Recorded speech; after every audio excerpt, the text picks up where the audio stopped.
কেমনে চলুম এইটা করেই আমরা চলতেছি। কিন্তু ধনী মানুষ যারা এই যে রাস্তা বন্ধ করে দিচ্ছে, এইভাবে করতেছে, এইগুলো তো কেউ দেখতেছে না।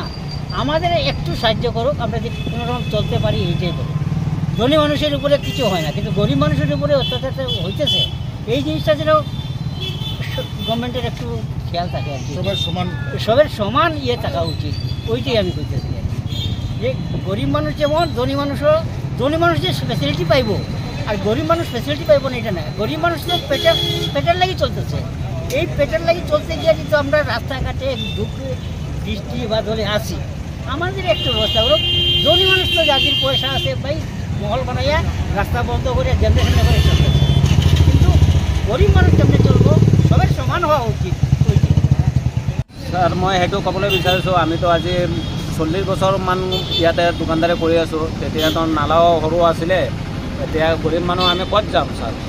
ক'ত যাম মানে কি, এতিয়া যেনে তেনে আমি বহি আছোঁ। আৰু এতিয়াতো ডাঙৰ যেতিয়া আপোনাৰ ৱাল মাৰি দিয়ে, হেৰি মাৰি দিয়ে, চৰকাৰেতো সেইটো হেৰি নকৰে। আমি 11টা পৰিয়াল আছে মানে আমাৰ সৰু ল'ৰা ছোৱালী আছে, সেইটো দি আমি চলি আছোঁ। কেনেকৈ আমি ক'ত যাম?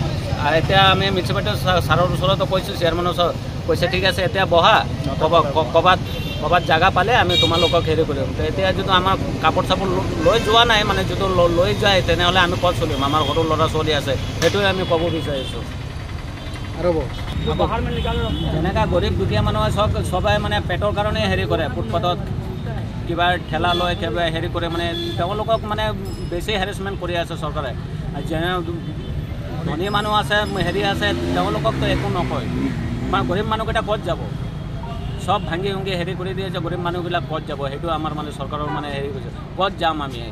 আৰু এইটো কওক আপুনি, যিকেইটা ৰাস্তাত মানে ৱাল মাৰি থৈছে সেইটোতো মানে প্ৰশাসনে সেইটো চাব লাগিব, কিন্তু ধনী মানুহ বুলি কড়ৰপতি মানুহ বুলি সেইটো নকৰে, নেচায়। মানে আমাৰ গৰীব মানুহকে হেৰি কৰে।